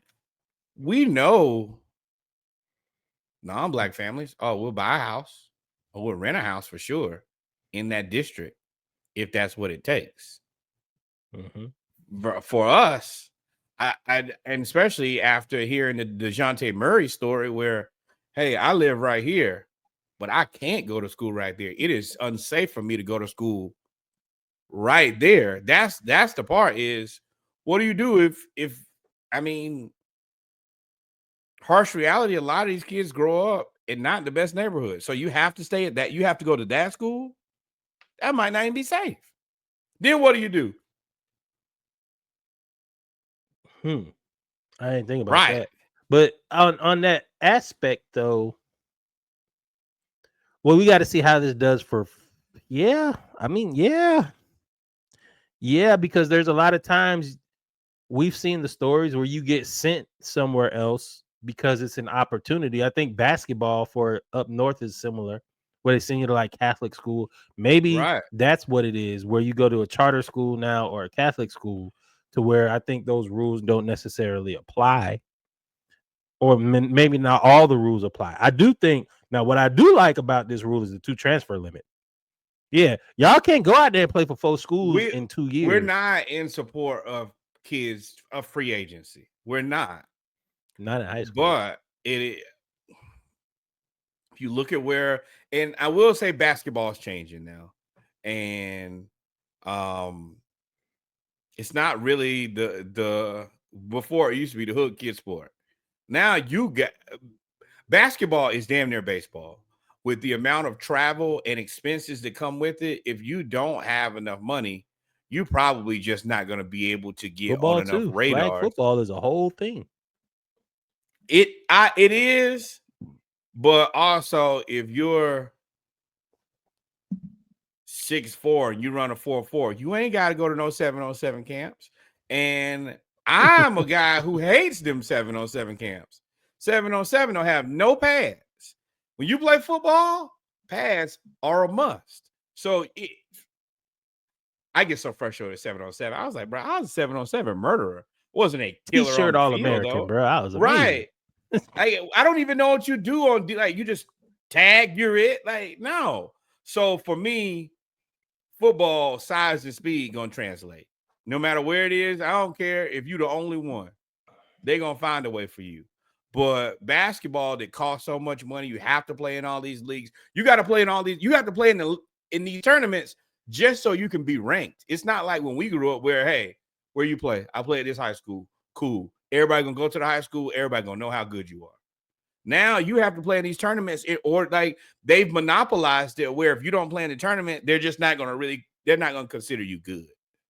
We want to see you play against the top players in your class type. And, it is what it is. But I am interested to see how these rules are implemented in terms of these transfer rules all over. I know they're going to be adopted in the South, but how they're going to be adopted in the largest populated states. If Georgia does it well, prepare for due rest. And I think that, I don't know how to do this, but I think that there should be a high school players. Like, there needs to be unions. I hate to say it that way, but there needs to be a high school players union and a college players union. Especially since they allow for players to get paid by NIL. It's a states thing. And so I think Texas is one, Georgia's another, Florida's another. It's just so tricky because these guys are filtering out every 4 years. It's difficult. You're basically going to have to like create this and then have, I'm saying, like, freshman year, sophomore, junior year, senior year, then you're gone. You don't have any more investment in this ever again, and you're constantly having new people. It's difficult to get everybody to be on the same plan when this 4 years for me versus these schools and these coaches and athletic directors are going to be there 10, 15 years. So yeah, I'm making rules for right now. Like, they want rules for right now. They want rules to stay in control for the next 15, 20 years. It's surely something. It's something. I just wanted to bring that up because all of my high school coaching friends going wild over this. It dropped in a couple of my chats today too. It's going to be quick hit for Cornell Powell. Shout out to Cornell Powell. For those that don't know who he is a 2-time college football champion. Played for the University of Clemson. He won a national football championship. I'm sorry, he won a Super Bowl, and he is now also a UFL champion. 2 Super Bowls. He's a 2-time Super Bowl champion, I believe, with the Chiefs. My bad, didn't mean to shortchange your brother.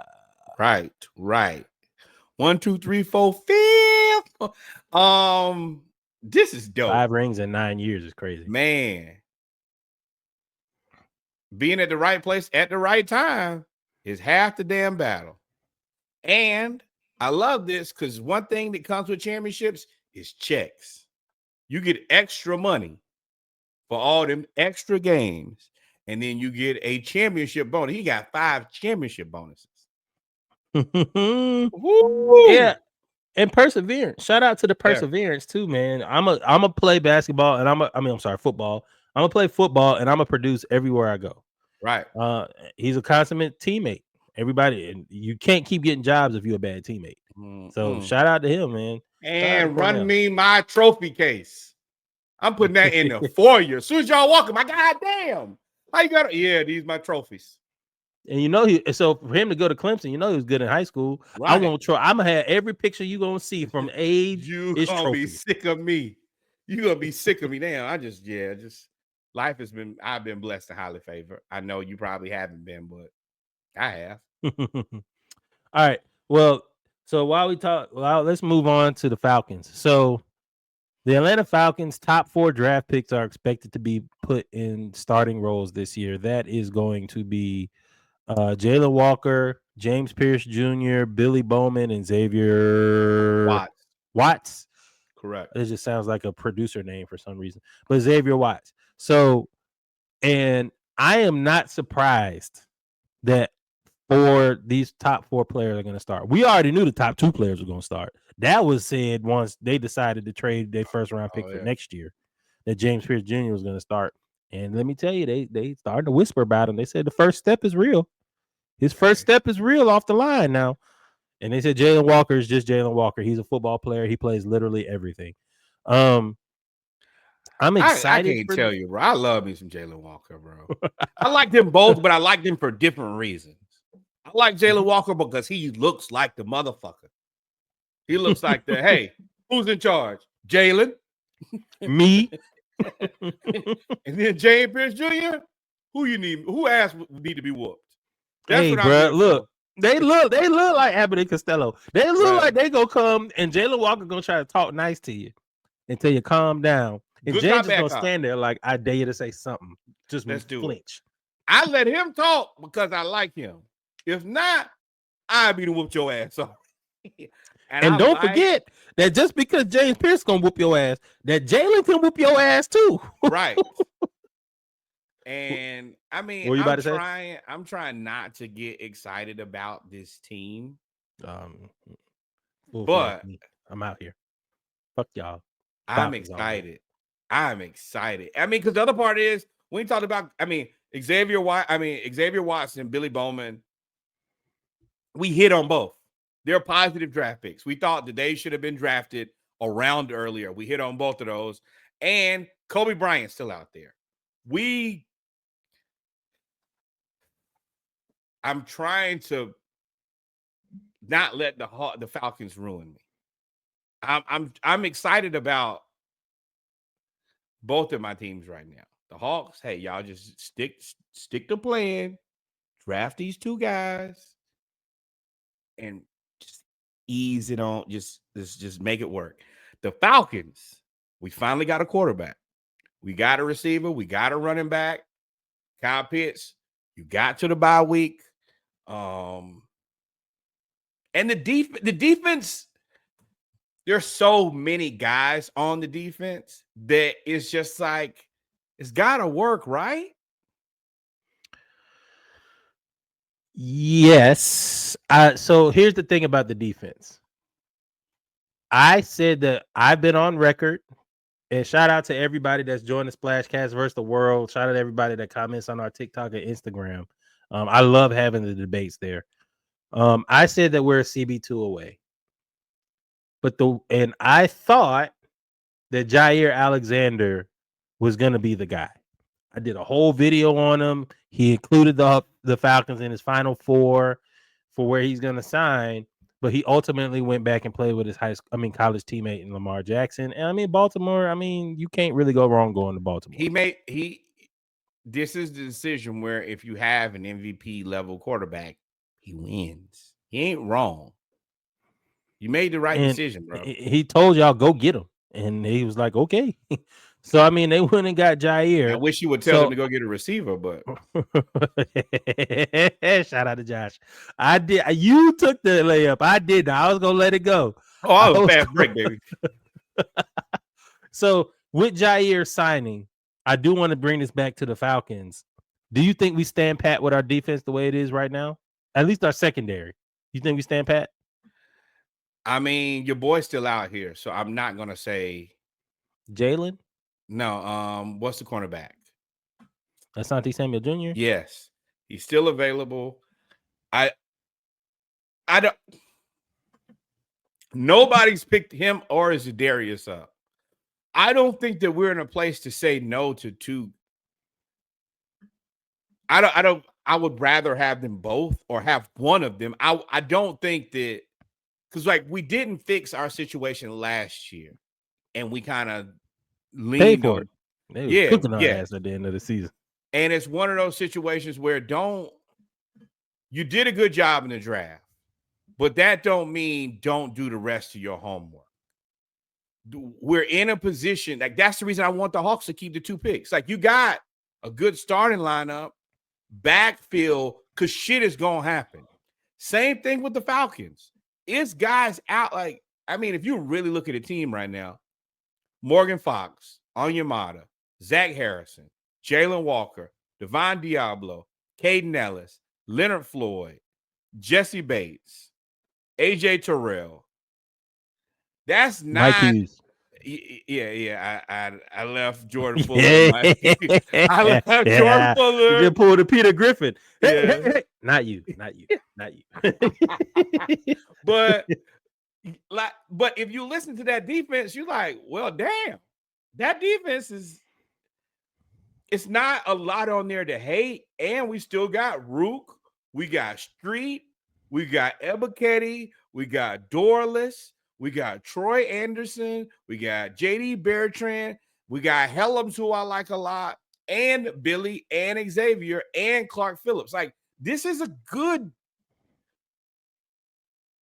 I think we're at the point of consolidation on the DBs. I think if you're going to make Billy, by Terry saying all 4 rookies are going to be given the opportunity to every opportunity. I mean, to start, D, you out of there. That means D Alford's probably out of there, and you keep Clark Phillips.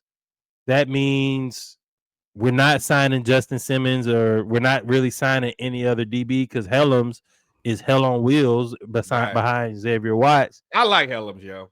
I like him. I'm not gonna. I shout out to y'all in the world in the chat, man.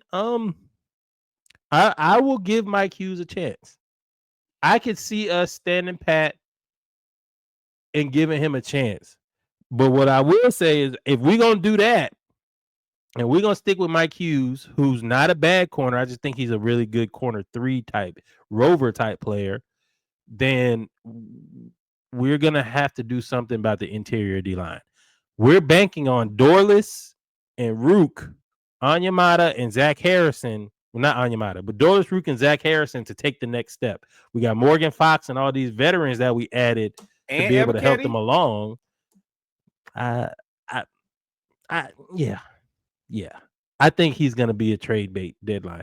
I think we're going to keep a lot of these players, and I think at the trade deadline, we're going to make a move with all of these people that are not going to end up playing that we have. I think Ebiketie, I think D Alford, I think those are my that's the thing for me more than anything is like Mike Ford at the backup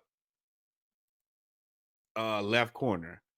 I'm probably moving on from Mike Ford and I would like to make Hughes the backup corner. And then I would probably like to see Asante Samuel in that cornerback 2 spot. That would really, for me, make me very That's what my mind confident. was. I like Mike Hughes, but I think Mike Hughes is a rover. I think he could be a backup CB2. I think he could be a nickel back. I think he could guard the backside, the backfield. I think he could blitz. I think he's what Buffalo used. Number 7. I have him in my mind. Anyway, number 7 for Buffalo. I think that he's a safety / DB, or Petrie for Houston, or I think they got another one, Kansas City. He's one of those guys that can do it all. And I would love for him to stay there. But I do think we need a CB2. But we'll see. Like, my only thing is, we saw what Jesus, boy. What Zadarius did as soon as what's your boy from the Aiden line? Hutchinson. Aiden Hutchinson went down. Zadarius gave you all that you needed at defensive end. I don't think we could, and I don't think we should pass. If there's a good free agent and we getting closer and closer and nobody, why not? Why not? If it can work for Detroit, hell, why not? Yeah. I ain't gonna lie. But we'll see. We'll see what the Falcons are gonna do. Again, we about into the dead period. We ain't gonna have a lot to talk about. I'm gonna try to see what we're doing. It's a lot of players. Take a little break, y'all. I'm gonna tell y'all right now. It's a lot of players still out there. We'll see. It's a break on the horizon. Real quick, 30 of the 36 unsigned 2025 draft picks or second round draft picks.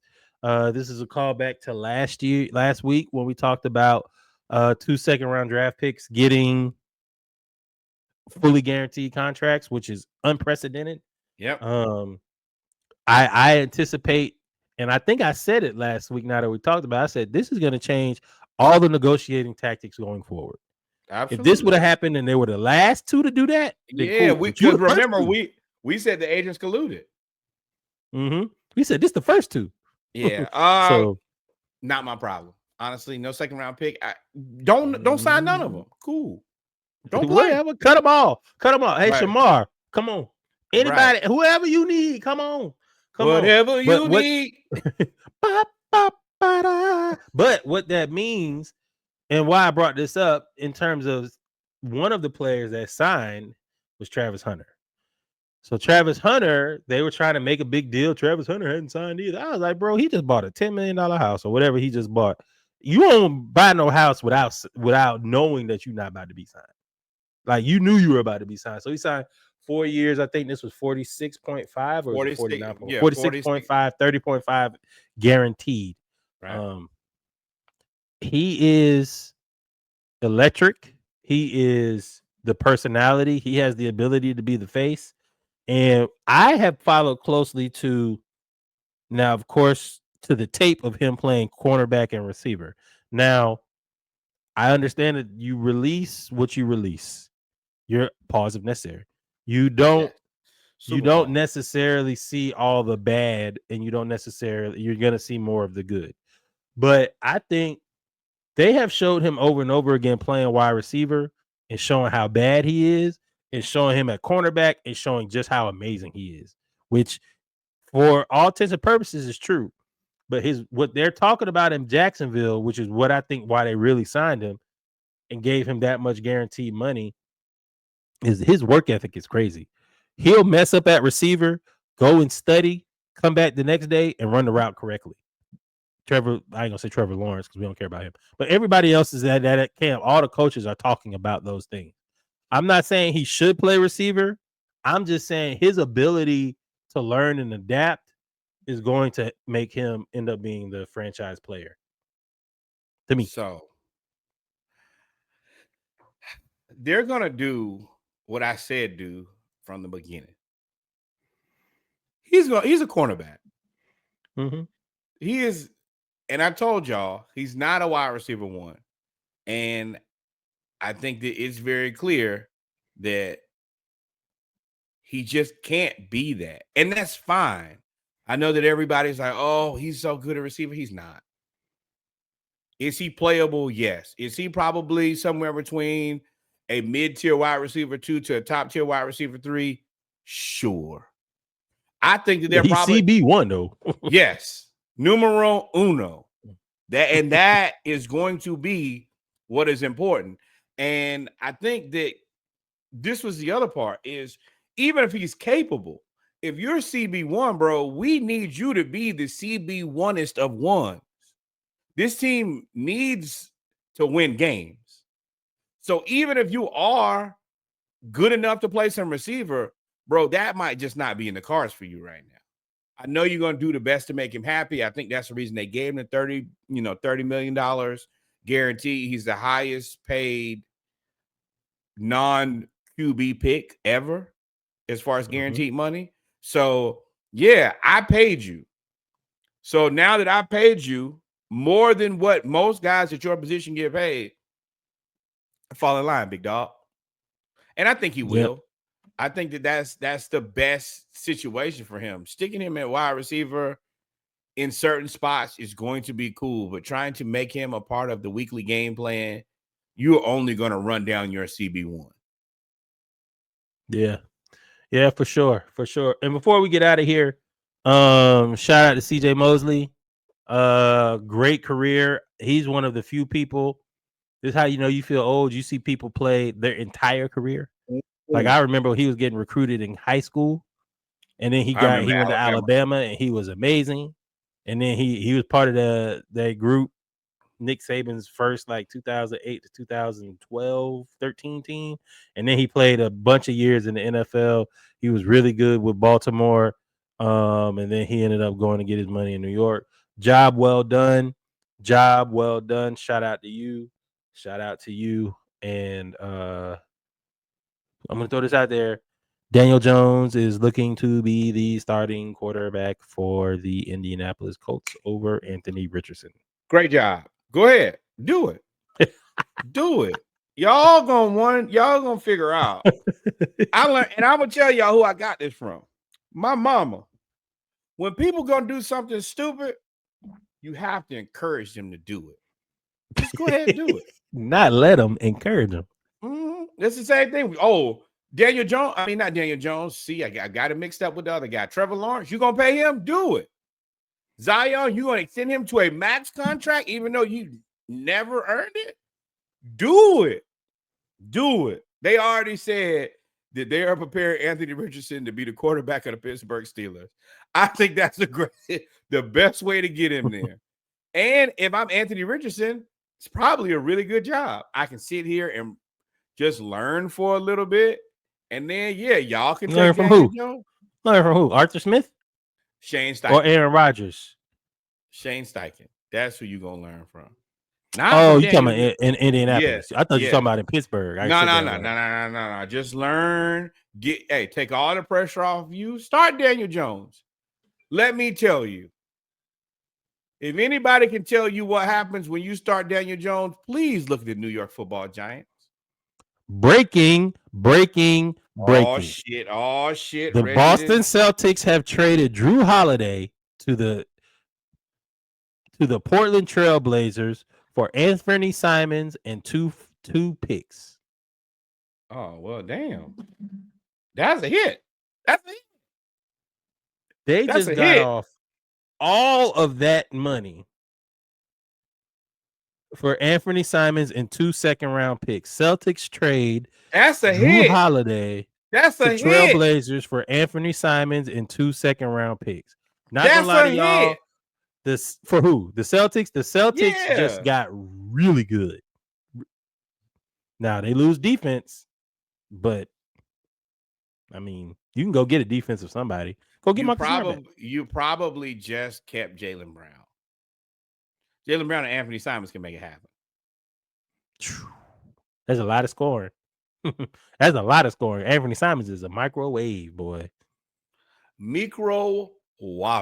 Yes. Let me tell you right now. Yeah, they did it. Congratulations. You moved Drew Holiday. And if I remember correctly, Anthony get paid less than Drew, don't he? What? Drew? Now, hold on. I don't think the Anthony Simons is cheap now. He cheaper than Drew. Drew is like at 40 million, ain't he? 30, 40, 50. Oh, yeah. 4 years, $100 million. That's that. 25 million a year. Yeah, that's good. That's and you know, Anthony Simons right dance in the streets. Oh, I ain't gotta be in Portland no more. Smoke this J and I never see y'all. Try to get out of there. I'm out of here. Hey, Scoop, be say what?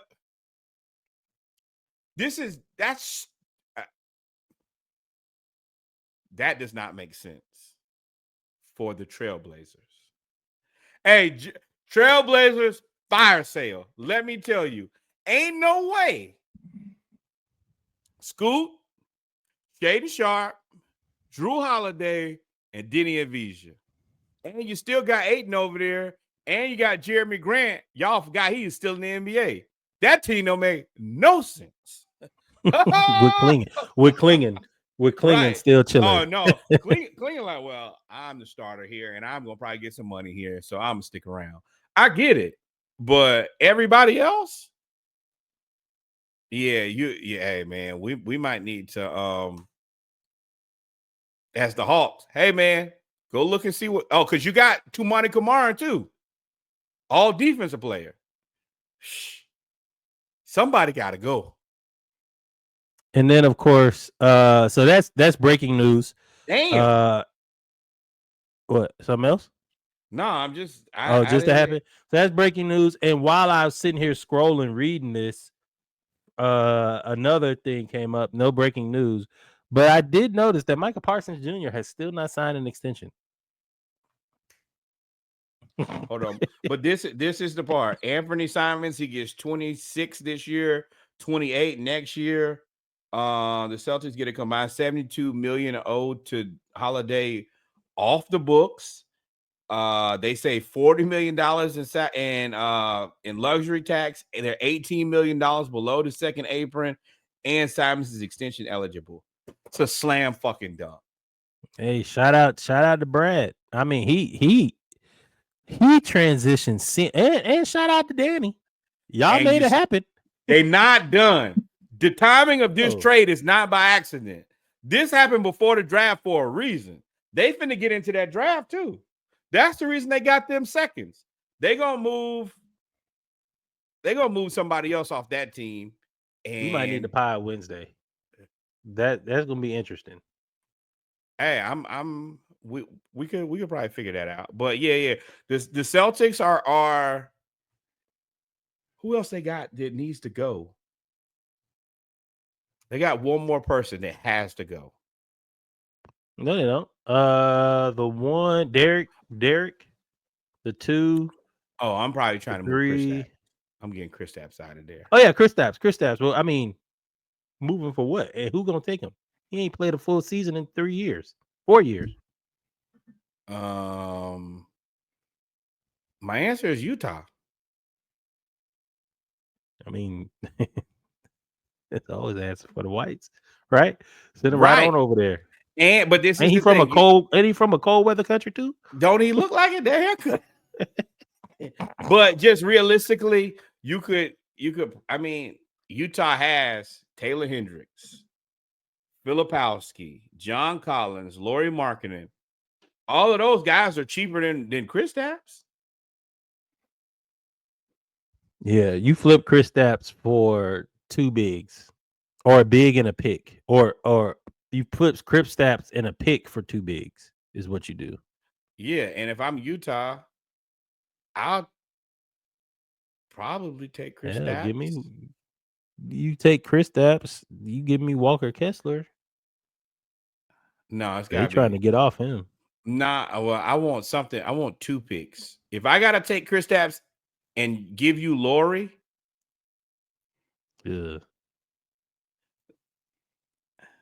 I mean, the answer is really John Collins, but you don't have no draft. But do Boston have draft picks? You would know that more than I would. John Collins would be a good 4 for them. And then you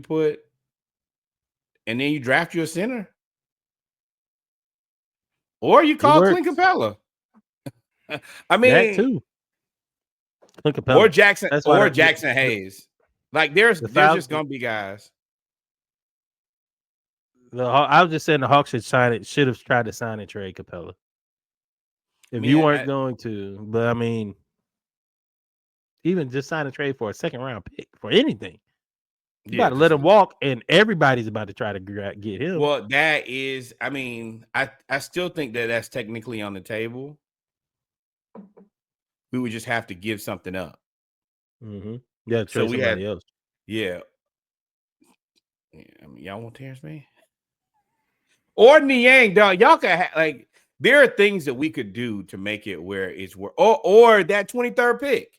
If we can get a center that's a legitimate center, we'll sign and trade Clint and give you that pick. You ain't gonna get that 13 pick now, but yeah, I would like an established center for that. I'd sign and trade Clint. We filling in a need with that 13th pick. Now that 20, what is it, 24? 24? I don't know. Now, this is the thing, and we'll be done after this. I would much rather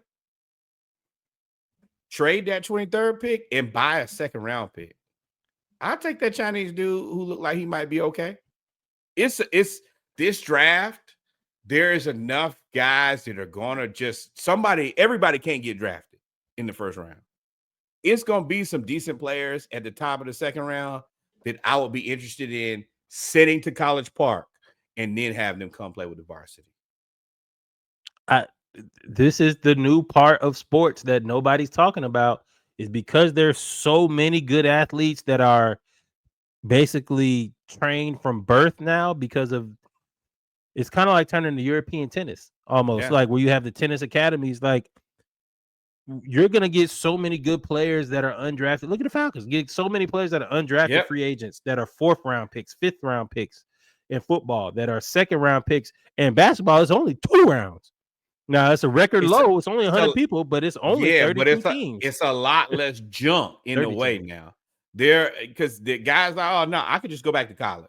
So, yeah, if there's a guy who you really like, there's potential that he could be there at the top of the second round. And this is the draft.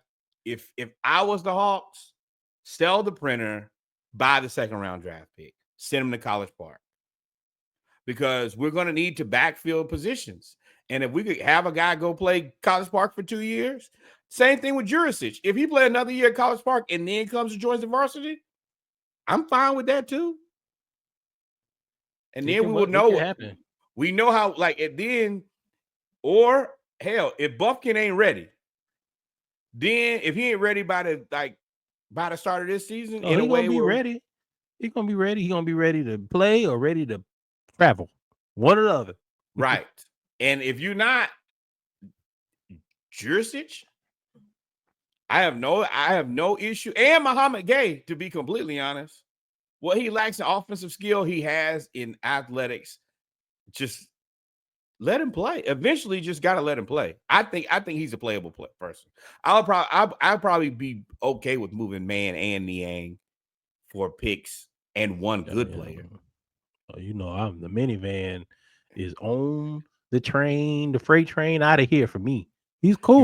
You got to get somebody who shoot back, though. You got to get, like, the thing that he has is the availability to score, like to shoot the three at a high clip. And we don't have enough of those guys. We got to get, we got to figure out what we're going to do with Khris Middleton. We got to have some shooting. We can't go to shit with it when Trey goes off the floor. And everything that I will be doing is, for any time that Trey's not on the floor, I want a tall guard and I want another guy who can shoot. I gotta have it. Yep. But before we leave, Braves record their first save today by beating the Mets since May 16th. That's 31 games without a save. Broke that streak. Hopefully this is just on the way. Shout out to the Mets being the slump busters as usual. Norwood, if we didn't forget anything, take us out. Dang, slump busters really become a part of SplashCast vocab for sure. With that being said, number one, more and more Black baseball. Y'all support the guys at the Combine. Y'all support CIAA as they make baseball a championship sport again. Number two, more Lunabotics. We want Black people in space with cars. So y'all figure out how we get around up there. More Lunabotics. Number three, and by far the most important, historically Black college university you went to, your auntie went to, your cousin went to, the person used to laugh and kiki and get in trouble in the back of church. That person sends some money to their historically Black college university. The historically Black college university you go to for homecoming, step shows, just to go get a little chicken off the grill, drink a couple beers, send some money over there. And then finally, the greatest learning institution in all the world. We only asking for $18.68 on behalf of the year the university was founded. I will be making my donation again this Friday. I ask that you do the same. Outside of that, adios, mi amigos. God is love. Y'all stay safe. Y'all keep ducking ice, man, because they haters. We out. We out of here. Love y'all. Like, follow, subscribe. This show is produced by Creative Logic Solutions. Whether the project is big or small, let Creative Logic Solutions help bring your vision to life. Catch our latest episodes and stay updated with the world of sports by tuning into the podcast live on Mondays, or catch the re-air on Dive Team Media Network, where you can also check out other Dive Team Media content as well. For collaboration, booking information, or any other inquiries, visit our website at www.thesplashcast.com. Every listen, share, and review is appreciated. Wait, Until next time. Like, follow, subscribe. Thank you, my friend. Here for it.